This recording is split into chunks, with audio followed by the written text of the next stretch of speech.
হাজারী গুড় একটি নাম, একটি পরিচিতি, একটি ইতিহাস, একটি ঐতিহ্য। কথাটি বলেছেন মোহাম্মদ হাজারী।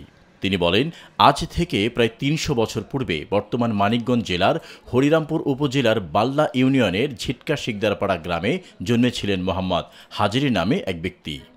তরুণ বয়সে কোনো একদিন মোহাম্মদ হাজারী তার বাড়ি থেকে একটু দূরে খেজুরের বাগানের ভিটায় সন্ধ্যার প্রাক্কালে খেজুর গাছ কেটে রস আহরণের জন্য গাছে হাড়ি বেঁধে সবেমাত্র নিচে নেমেছেন। এমন সময় খেজুর বাগানের পাশ দিয়ে মেঠো পথ ধরে কোনো এক দরবেশ পানির পিপাসা নিবারণের জন্য মোহাম্মদ হাজারীর নিকট দাবি জানালেন।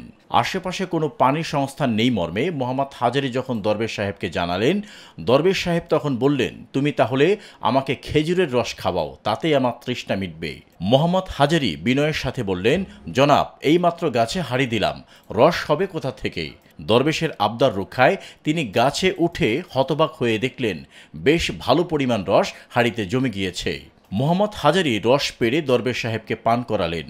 দরবেশ তৃপ্তি হয়ে মোহাম্মদ হাজারীকে প্রাণ ভরে দোয়া করলেন এবং ভালো গুড় বানানোর কিছু উন্নত পদ্ধতির পরামর্শ দিলেন। হাজারী গুড়টা ঐতিহ্য হলো, এক রাস্তা দিয়ে এক দরবেশ যাইতে লাগছিল, আমার একটা দাদার টাওই আর কি, সেই গাছ কাটতেছে, কয়েকটি আমার একটু রস খাওয়া, কি এখন গাছটা নামলাম কাইটা, এখনই রস হয়ে সারছে নাকি, কইলি চর তুই চললেই দেখে কি 2 গ্লাস 3 গ্লাস রস হেসুমকে হয়ে গেছে। হেইতেই দোয়া দিছিল, তোর এই গুড় হাজারী গুড় তোর বিশ্বে তোর তালাশ করব সবাই।